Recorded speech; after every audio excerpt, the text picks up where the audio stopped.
Chemistry की class को start करेंगे चैप्टर 1 से। और चैप्टर 1 का जो नेम है वो लिखा बेसिक कॉन्सेप्ट। इसमें थोड़ा सा मैं कल वाला भी रिवाइज कर दूं। कल हमने देखा था पेपर पैटर्न। तो पेपर पैटर्न में फिजिक्स वाले सर ने भी आपको लिखवा दिया था, इस तरह सर बायो वाले ने भी, और मैंने भी बता दिया था। पेपर पैटर्न आपका वही है। थोड़ा सा उसको रिवाइज करेंगे ना हम, क्योंकि कुछ बच्चे नए आए हैं तो हम इंशाल्लाह आगे इस चैप्टर को स्टार्ट करते हैं। तो उस पेपर पैटर्न में आपका अब जो पेपर आएगा वो 85 मार्क्स का है। उसमें से 17 मार्क्स के एमसीक्यूज, ठीक है। फिर ये वही पोर्शन है जो कि 20 मिनट में करना होता है, 17 मार्क्स के। 11 चैप्टर हैं, हर चैप्टर में से एक एमसीक्यू आएगा और कुछ चैप्टर ऐसे हैं जिनमें से 2-2 आ जाएंगे, तो ये 17 बनेंगे। मैंने कल भी बताया था ज्यादातर पोर्शन जो है वो एक्सरसाइज का ही होता है। फिर इसमें सब्जेक्टिव पोर्शन आएगा। तो सब्जेक्टिव पोर्शन में उसको दो तरह से डिवाइड किया गया, सेक्शन 1 और सेक्शन 2। तो सेक्शन 1 में सारे का सारा शॉर्ट क्वेश्चन, और शॉर्ट क्वेश्चन जो है सेक्शन 1 में 3 डिफरेंट पार्ट्स के अंदर डिवाइड है, जिसको लिखा गया फर्स्ट पार्ट को क्वेश्चन नंबर 2। इसमें 12 क्वेश्चन आएंगे, 8 करने हैं, एक क्वेश्चन 2 नंबर का, टोटल बन गए 16, ठीक है। और ये आपने पेरिंग स्कीम थोड़ा सा आइडिया लिया होगा 9th क्लास से। यहाँ पर भी पेरिंग स्कीम बनेगी। फर्स्ट इस पोर्शन में जो 12 क्वेश्चन आएंगे ये कम से कम 4 चैप्टर से आएंगे, हर चैप्टर से 3-3 क्वेश्चन। ऐसे हमारे टोटल 11 चैप्टर हैं केमिस्ट्री के टोटल। तो पहले 4 में से क्या हो गया, हमें 12 क्वेश्चन आ गए। इसी तरह से दूसरा पोर्शन आएगा क्वेश्चन नंबर 3 इसी सेक्शन 1 में, उसमें भी 12 क्वेश्चन है, 8 आप लोगों ने करने हैं। टोटल मार्क्स यहाँ भी कितने बन गए, 16, ठीक है। और इसमें तीसरा पोर्शन है क्वेश्चन नंबर 4। इसमें टोटल क्वेश्चन आएंगे 9, करने हैं 6 को 2 से मल्टीप्लाई करें तो ये बने 12। तो टोटल मार्क्स यहाँ से जो बने शॉर्ट क्वेश्चन से वो 44 हो गए। ऊपर 17 और यहाँ पे 44 बचे हैं 24 नंबर, और वो आ जाएंगे सब्जेक्टिव पोर्शन में दूसरा इसका पार्ट, इसको सेक्शन 2 लिखा होगा। और सेक्शन 2 में सारे के सारे क्या होंगे, लॉन्ग क्वेश्चन। ये भी कल डिस्कस किया था, 5 लॉन्ग क्वेश्चन आएंगे इसमें 5, और 5 में से आप लोगों ने जो अटेम्प्ट करने हैं वो 3 हैं, ठीक है। हर एक क्वेश्चन ए बी पार्ट्स में डिवाइड है, जैसे आप छोटी क्लास में कर आए हैं। फर्स्ट करें ये क्वेश्चन हमारा पहला, इसको हम क्वेश्चन नंबर 5 लिखते हैं। ऊपर 4 पे एंड हो रहे हैं तो 5 से स्टार्ट होंगे। इसमें 2 पोर्शन आएंगे, एक ए और एक बी। तो ए पार्ट, इसी तरह से बी पार्ट। एक जो पार्ट है ये 4 नंबर का क्वेश्चन, और बी पार्ट भी 4 नंबर का। टोटल जो बन गया ये बन गया 8 नंबर का एक क्वेश्चन। इसी तरह से क्वेश्चन 5 आएगा, 6 आएगा, 7 आएगा, क्वेश्चन 8 और क्वेश्चन 9। तो ये टोटल क्वेश्चन हमारे कितने होंगे देखें, 1 2 3 4 5। हर एक की डिवीजन है ए बी में, ठीक है। हर एक की ए बी में डिवीजन आती जा रही है। तो हर क्वेश्चन के कितने नंबर बनेंगे, 8।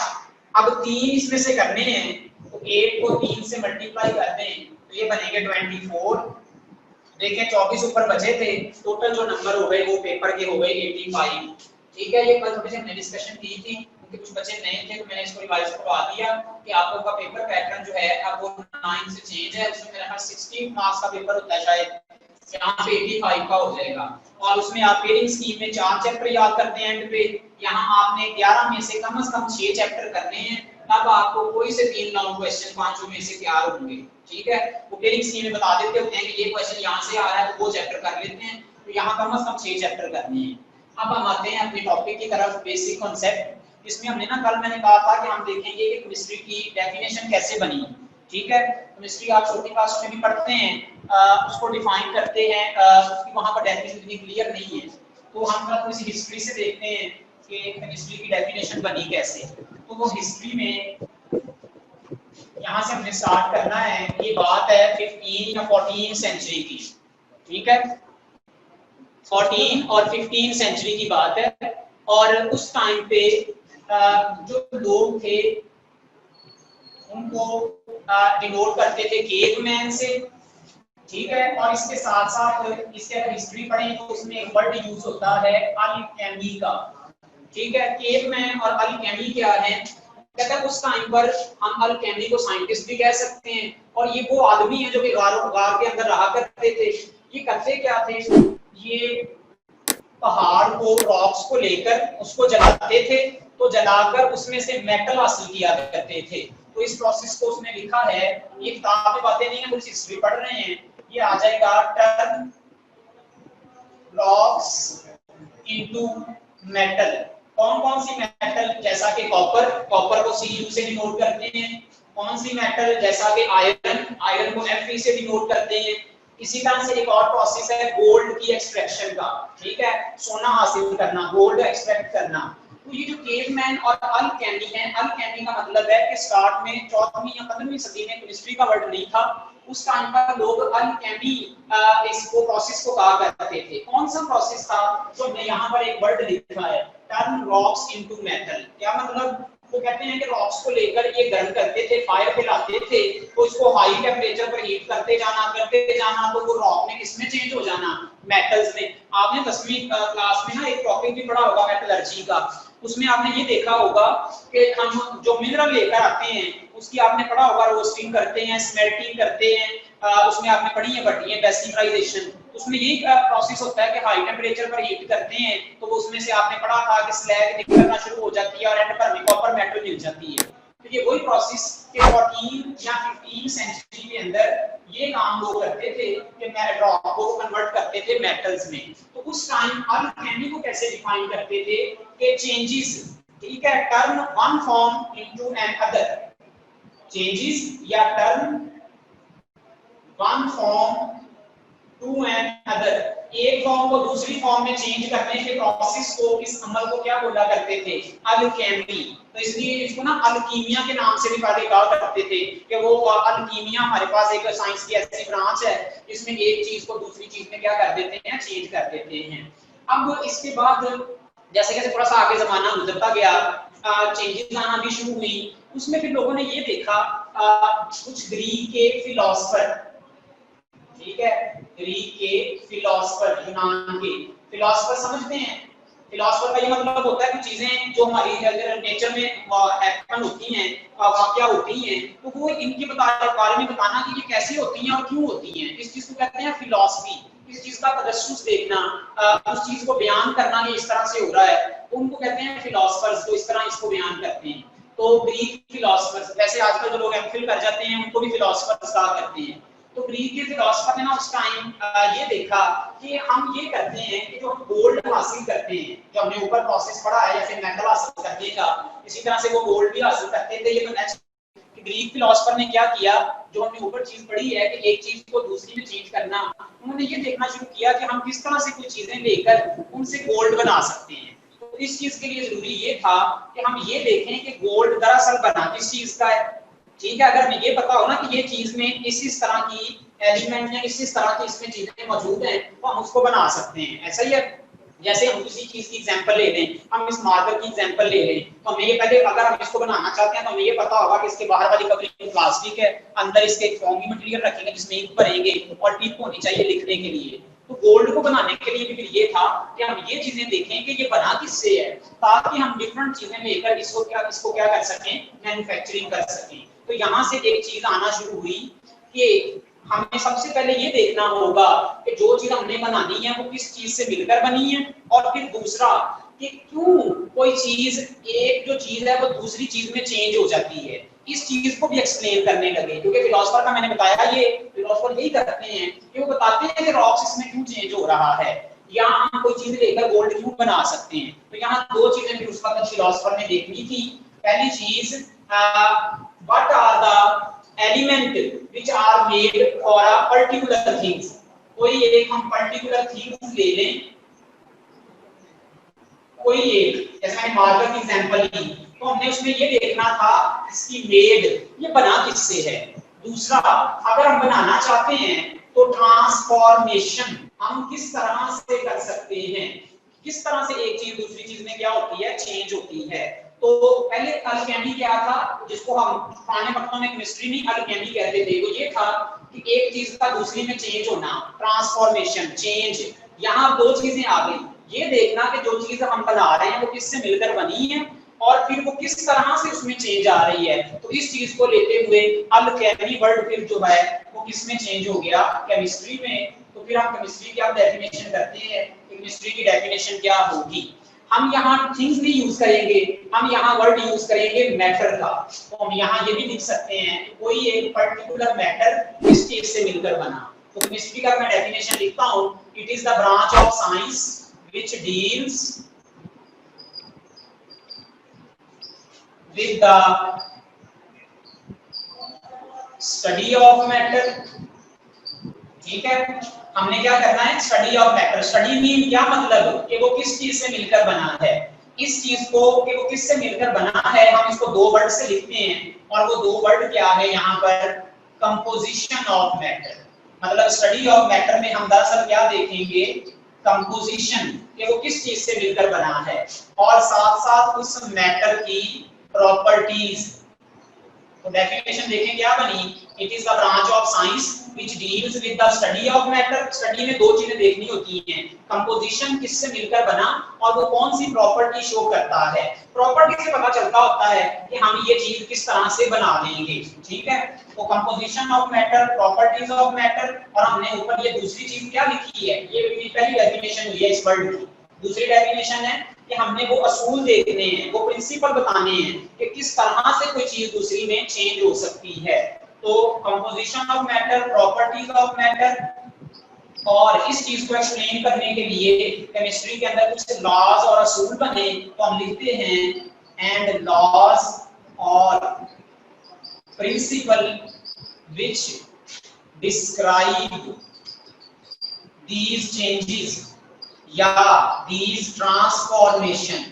ठीक है, ये हमारे पास क्या बन गई, केमिस्ट्री की डेफिनेशन बन गई। Study of matter, composition of matter, properties of matter and laws और principle which describe these changes. ये हमारे पास इसकी डेफिनेशन बनी है आकर केमिस्ट्री की। तो इस तरह से मुझे लगता है कि आपको उम्मीद है कि थोड़ा समझ आया होगा कि अल्केमी से हम वर्ल्ड केमिस्ट्री की तरफ किस तरह से चेंज आया। तो आप लोगों ने केमिस्ट्री की ये डेफिनेशन करनी है, इसको आगे जाकर हम थोड़ा डिटेल में पढ़ेंगे। अभी मैं इस पे इतनी एग्जांपल नहीं करवा रहा क्योंकि हमने बेसिक डेफिनेशन पढ़नी है, फिर आगे जाकर सारी चीजें समझ आएंगी। तो अभी हमने पढ़ा कि हमने केमिस्ट्री की इससे क्या बना ली, डेफिनेशन। अब ये तकरीबन बात चल रही है, पहले हम यहाँ बात कर रहे थे 15-14 सेंचुरी की। ये फिलोसोफर की जो बात है ये तकरीबन 16 सेंचुरी में हुई। अब हम इस 16 सेंचुरी के अंदर आ गए, तो उसके अंदर आकर हमें क्या बन गई, केमिस्ट्री की डेफिनेशन। अब जब केमिस्ट्री की डेफिनेशन बनी तो उसमें हमने पहली चीज क्या देखी, स्टडी ऑफ मैटर। मतलब कि वो मैटर किस चीज से मिलकर बना है। तो इस बनने के हवाले से अब इसकी हिस्ट्री हमने पढ़नी है। तो अब हम इसकी तरफ आते हैं, जो कि हमारी बुक का थोड़ा सा टॉपिक शुरू में स्टार्ट होता है। वो कहता है हिस्ट्री के अंदर कि कोई मैटर या कोई चीज किससे मिलकर बनी है, इस चीज को एक्सप्लेन करने के लिए एक साइंटिस्ट सबसे पहले आया जिसका नाम था अरिस्टोटल। मतलब उसने इस चीज को एक्सप्लेन किया, इसको आप उर्दू में कहते होते हैं अरस्तु। ठीक है, तो अरस्तु ने या अरिस्टोटल ने क्या बताया कि हर चीज, कोई भी मैटर जो है वो चार चीजों से मिलकर बना है। It is made up of 4 things. वो चार चीजों से मिलकर बना होगा। कौन कौन सी चार चीजें, 4 थिंग्स। वो कहता है इसमें फर्स्ट जो है वो है फायर, आग। दूसरी चीज है एयर, तीसरी चीज है वाटर और चौथी चीज इसमें क्या है, अर्थ। उसने उस वक्त ये कह दिया कि कोई भी चीज जो है ना वो इन चार चीजों से मिलकर बनी हुई है। कोई भी मैटर, फायर से, एयर से, वाटर, अर्थ से। वो कहता है इसकी एग्जांपल को देता है, कहता है फर्स्ट करें हम वुड लेते हैं, लकड़ी। आपको पता है वुड को जलाएं तो जलते हुए उसका शोला उसमें से निकल रहा होता है, आग जल रही होती है। तो उसके साथ साथ उसमें से एक धुआं निकल रहा होता है जिसको हम कहते हैं जलने के प्रोसेस में, कंबस्टन के प्रोसेस में कार्बन डाइऑक्साइड गैस बनती है। तो यहाँ एयर भी आ गई। वाटर, उसके साथ साथ कंबस्टन के प्रोसेस में वाटर भी बनता है, वाटर भी इवॉल्व होता है। और जब वो कंप्लीटली जल जाती है तो आपने देखा है पर ऐश रह जाती है, राख रह जाती है। वो सॉलिड फॉर्म को वो क्या कहता है, अर्थ। तो कहता है कि उसने ये बताया अरस्तु ने कि तमाम की तमाम चीजें जो हैं वो इन चार चीजों से मिलकर बनी हैं। ठीक है, फायर से, एयर से, वाटर से, अर्थ से। लेकिन इसके बाद ये जाकर जो है ये थोड़ा सा जो ये वाला फेल भी हो गया कि बहुत सारी ऐसी चीजें ले ली गई, जब हम उनको जलाते थे तो जलाने पर वो इन चारों के जो है इनको जो है वो प्रोड्यूस नहीं करती। ठीक है, इस तरह से कुछ हम देखेंगे बहुत सारी ऐसी स्पीशीज हैं जिनको जो जलाएं तो ये चारों की चारों चीजें जो है ना वो इसमें से इन्वॉल्व नहीं होती। तो अरस्तु ने जो बात की ये उस वक्त उसने ठीक कर दी, लेकिन बाद में आकर ये ना लोगों ने कहा कि जरूरी नहीं है कि हर चीज आग से मिलकर बनी है, क्योंकि देखना इसका आइडिया ये है कि अगर आग से मिलकर बनी है तो वो स्टेबल क्यों है, आग का मतलब तो हर चीज को खत्म कर देना। उसने ये चीज ऐसे कही थी कि जब ये जलती है तो आग जो है ना उसमें से आती है, तो इसका मतलब है ये जलने पर तो वो आग आ रही है, वो तो फिनोमिना है जलने का, लेकिन वो आग से मिलकर नहीं बनी हुई। तो ये जो थ्योरी है ना फिर ये वहां पर क्या हुई, गलत हुई। उस टाइम पर फिर जो फिलोसोफर थे जिसकी हम बात कर रहे हैं 15th सेंचुरी या 16 की, बस ये लास्ट पॉइंट है, तो उस टाइम पर ये जो फिलोसोफर थे उन फिलोसोफर ने 16th सेंचुरी के, जो कि मैंने ऊपर लिखा है ग्रीक फिलोसोफर, उस ग्रीक उसके बाद इस चीज को एक्सप्लेन करने के लिए फिर ग्रीक फिलोसोफर आए, उन्होंने अपनी फिलॉसफी बताई। जाहिर है हर साइंटिस्ट, मैंने कहा फिलॉसफी अपनी बताता है कि ये चीजें ऐसी हो रही हैं, इन चीजों से मिलकर ये बन सकती है, इसी को फिलॉसफी कहते हैं कि चीजों को लेकर उसको एक्सप्लेन करना कि ये होगा इसमें। ठीक है, तो अब आ गया ग्रीक फिलॉसफर। ग्रीक फिलॉसफर ने कहा 16th सेंचुरी के कि हर जो चीज है, कोई भी जो हमारा मैटर है, मैंने कहा हम हर चीज को यहाँ किससे रिमोट करेंगे, मैटर से, मादे से, वो कहता है हर चीज जो है वो किसी ना किसी स्मॉल यूनिट से मिलकर बनी है। ठीक है, इसने क्या कहा, every matter is made up of a smaller unit, ऐसा unit which could not be further divided, जिसको हम डिवाइड नहीं कर सकते मजीद। और इसके लिए जो उसने वर्ड लिखा वो है इनडिविजिबल, ना तकसीम किया जाना। ठीक है, ना काबिले तकसीम, जिसको मजीद तकसीम नहीं कर सकते। उसने कहा कि हर मैटर स्मॉल यूनिट से मिलकर बना होगा। जैसे हम लकड़ी की एग्जांपल लें, वो कहता है लकड़ी को काटते जाएं काटते जाएं काटते जाएं काटते ही जाएं, ठीक है, बहुत ज्यादा काटते जाएं, तो काटते काटते ना वो कहता है हम एक ऐसे पॉइंट पर आते हैं जिसको हम मजीद नहीं काट सकते, इतना छोटा वो जर्रा होगा कि हम उसको देख भी नहीं सकेंगे। तो वो जो स्मॉल यूनिट है उसने उस वक्त उसको क्या कहा कि every matter is made up of a very small unit which could not be further divided, और उसको ये उसने वर्ड क्या लिख लिया, इनडिविजिबल का। अब इसी चीज को लेते हुए लोगों ने ना सर्च करना शुरू की, तो आगे देखना शुरू हो गए कि वाकई ऐसा होता था। जैसे हम बिल्डिंग की एग्जांपल ले लें, तो हम देखें बिल्डिंग को हम देखते हैं तो ये एक स्मॉल यूनिट है, हम यहाँ फर्ज कर लेते हैं हमारी ईंट है, ये तो हमें नजर आ रही है ना, समझने के लिए कि ये कोई ना कोई बेसिक यूनिट से मिलकर बनी है ना, तो हम इस तरह से कहते थे कि मैटर जो है ना वो भी किसी ना किसी स्मॉल यूनिट से मिलकर बना होगा, जो हमें नजर भी नहीं आता और जिसको हम मजीद डिवाइड नहीं कर सकते। इसी चीज को फिर आगे देखते हुए ग्रीक का ये फिलोसोफर था डिमोक्रिटस। ठीक है, ये इसने ना इसने इसका इरा भी लिखा हुआ है, किस इरा में इसने बात की, वो लिखा होता है 370 to 460 BC। BC mean before Christianity, कोई 16 सेंचुरी की बात है, हज़रत ईसा अलैहिस्सलाम के जमाने से पहले। क्रिश्चियनिटी का मतलब वही है, हज़रत ईसा अलैहिस्सलाम का जो दौर था उससे पहले। ये साइंटिस्ट कहता है इस इरा में आकर इसने इस इनविजिबल पार्टिकल के लिए एक वर्ड यूज किया। वो कहता है कि ग्रीक के अंदर, चूंकि ये ग्रीक का साइंटिस्ट था, तो इसने ये कहा कि ग्रीक के अंदर इनविजिबल के लिए, ये तो इनविजिबल वर्ड इंग्लिश का है, वर्ड यूज होता है एटोमॉस। तो इसने इनविजिबल पार्टिकल का या स्मॉल यूनिट का ग्रीक के हवाले से क्या नाम रख दिया, एटोमॉस। इसका मतलब क्या होगा, each matter is made up of a very small particle which can not be further divided into a smaller unit and it is called as atomos. ये इसने इसका नाम दे दिया। ठीक है, अच्छा उस वक्त ये चीजें बताते थे ना, इनके पास कोई एक्सपेरिमेंटल प्रूफ नहीं था, जाहिर है उस वक्त एटम को देखा नहीं था, इन्होंने तो थ्योरी लिख दी। मैंने कहा ना फिलॉसफी का मतलब ये होता है हवा में बातें झाड़ देना, बात नहीं करना प्रूफ के ये ठीक है ठीक है नहीं।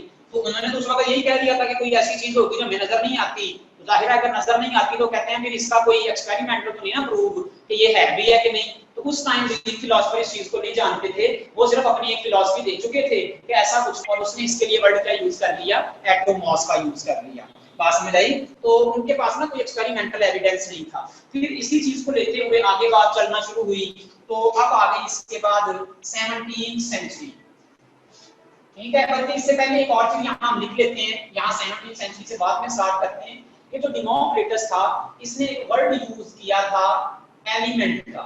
अब हम उस डेफिनेशन की तरफ आएंगे जो केमिस्ट्री में बेसिक डेफिनेशन होती है। तो इसमें ना एक एलिमेंट का वर्ड यूज किया, वो क्या था, वो कहता है कि मैटर जो है वो मेड अप है एलिमेंट से।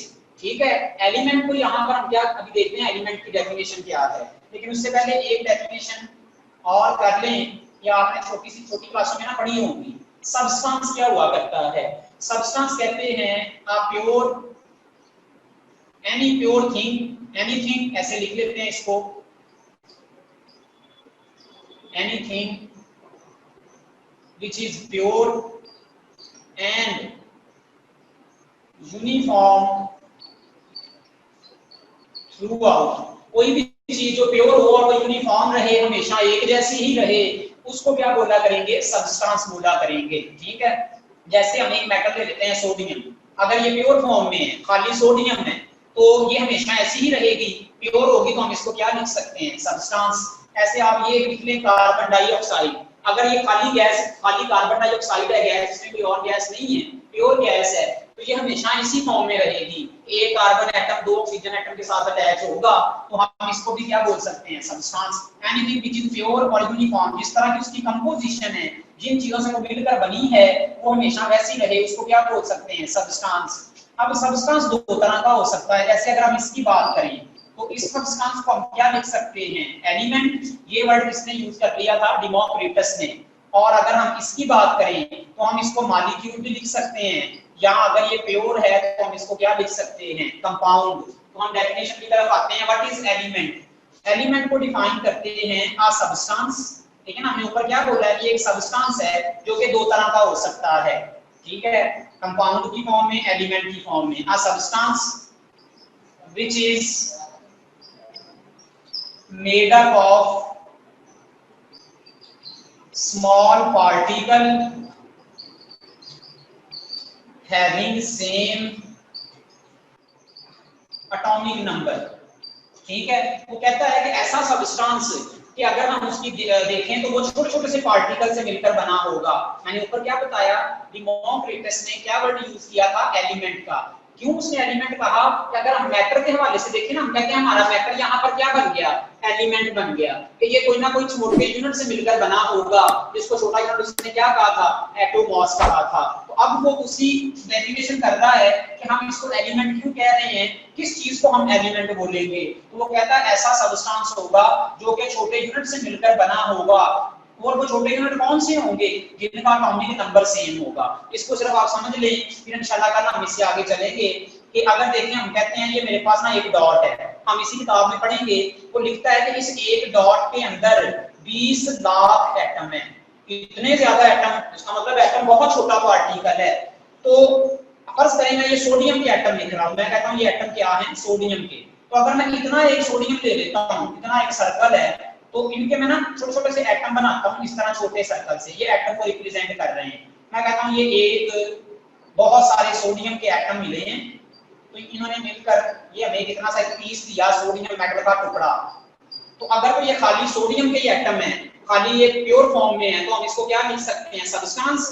और अगर हम इसमें सोडियम का एटम देखें तो ये सारे एक जैसे हैं। एक जैसे कैसे हैं कि इनका एटॉमिक नंबर आपस में क्या है, सेम। अब एटॉमिक नंबर क्या होता है, An, ये आप छोटी क्लासों में पढ़ा होगा, number of proton in the nucleus of atom. किसी एटम के न्यूक्लियस में प्रोटॉन की तादाद क्या होती है, उसका एटॉमिक नंबर। और इसको लिखते किससे हैं, रिप्रेजेंट करते हैं Z से। और इसको किसी एलिमेंट के सिंबल के डाउन साइड पर, लेफ्ट साइड पर लिखा करते हैं। जैसे हम सोडियम लिखें तो सोडियम के न्यूक्लियस में ना 11 होते हैं प्रोटॉन, तो हम ये 11 लिखेंगे। ये 11 क्या होगा, इसका Z, ये क्या होगा, इसका एटॉमिक नंबर होगा। तो यहाँ सारे एटम देखें तो सबका एटॉमिक नंबर सेम है। तो इसका मतलब है ये पूरे का पूरा हमारे पास क्या होगा, एक एलिमेंट। क्यों, क्योंकि ये छोटे छोटे से पार्टिकल से मिलकर बना, जिनका एटॉमिक नंबर सेम है, तो हम इसको क्या लिख सकते हैं, एलिमेंट लिख सकते हैं। नहीं बच्चे, यहाँ तक याद रखें, कल इंशाल्लाह हम यहाँ से कंपाउंड से स्टार्ट करेंगे। ये मैं थोड़ी सी ना आपको हिस्ट्री बताई ताकि थोड़ी सी ना बेसिक क्लियर हो जाए। ठीक है, ये हमने थोड़ी सी बेसिक क्लियर की हिस्ट्री बताते हुए। ये आज आप किताब खोलेंगे ना अपनी जो फर्स्ट ईयर की है, उसमें तो हमने छोटा सा पैराग्राफ थोड़ा सा लंबा करके यहाँ पे पढ़ा है सिर्फ समझाने के लिए। बाकी आप इसमें इतना कोई ना करें कि आपने इसको सारे को जो याद करना है। ये मैं थोड़ी सी हिस्ट्री बताई ताकि हमें ये तो पता चले कि ये डिफरेंट चीजें आई कैसे, केमिस्ट्री की डेफिनेशन कैसे बनी, कैसे हम इन बेसिक चीजों की हम डेफिनेशन सीखते हुए फिर हम अपनी बुक की तरफ ना टॉपिक की तरफ चलते जाएंगे। तो मैंने आपको बेसिक कॉन्सेप्ट का जो पहला पेज दिया गया बुक का, उसका सिर्फ पहला पैराग्राफ यहाँ पर थोड़ा सा एक्सप्लेन किया। बाकी हमने थोड़ी सी बेसिक देखी है ताकि हमारा जो प्रीवियस नॉलेज जो है ना वो रिवाइज हो जाए, क्योंकि हम पिछली क्लासों में रट्टा लगाकर पढ़ते हैं, वहां हमें चीजों का पता नहीं होता, हमें ये नहीं डिफरेंस होता कि एटम और एलिमेंट में क्या डिफरेंस है। देखें एटम छोटा पार्टिकल है, ये मिलकर एलिमेंट बनाता है, ठीक है। तो इस तरह से हम इनमें डिफरेंशिएशन करेंगे। आगे हमने एटम की भी डेफिनेशन करनी है जाकर, तो कल हम यहीं से स्टार्ट करेंगे कंपाउंड से। आपने जो चीजें कर कर आनी है वो एक एलिमेंट की डेफिनेशन पढ़कर आनी है, सब्सटेंस की डेफिनेशन पढ़कर आनी है, और इस हिस्ट्री को थोड़ा सा रिवीजन में कर आना है, सिर्फ केमिस्ट्री की डेफिनेशन पढ़कर आनी है, और कोई चीज याद नहीं करनी इसमें से, ना ही हमारा ये क्वेश्चन इसमें है, हमें सिर्फ ये बेसिक सीखनी है। तो हम सिर्फ इसमें एलिमेंट की डेफिनेशन देखेंगे, सब्सटेंस की इसलिए करवाई गई है, जब आप प्रैक्टिकल करते हैं ना जाकर, तो प्रैक्टिकल में आप लोगों से सिर्फ प्रैक्टिकल नहीं पूछते। कोई ऐसे टीचर होते हैं वो कहते हैं भाई आप फर्स्ट ईयर पढ़कर आए हो, आपने केमिस्ट्री 9th में भी पढ़ी 10th में भी पढ़ी, मुझे केमिस्ट्री की डेफिनेशन सुना दो। बच्चों को वही नहीं आती, वो कहता है तुम तो 4-4 साल लगाकर आ गए, बल्कि हमारे जैसे लेवल पर के लोगों को केमिस्ट्री की डेफिनेशन नहीं पता होती। तो ये हमें डिफरेंस आना चाहिए केमिस्ट्री की डेफिनेशन और इनमें डिफरेंस, एलिमेंट क्या है, कंपाउंड क्या है, सब्सटेंस क्या है, इसको अब आपने यहाँ पर इसको अच्छी तरह से करना है।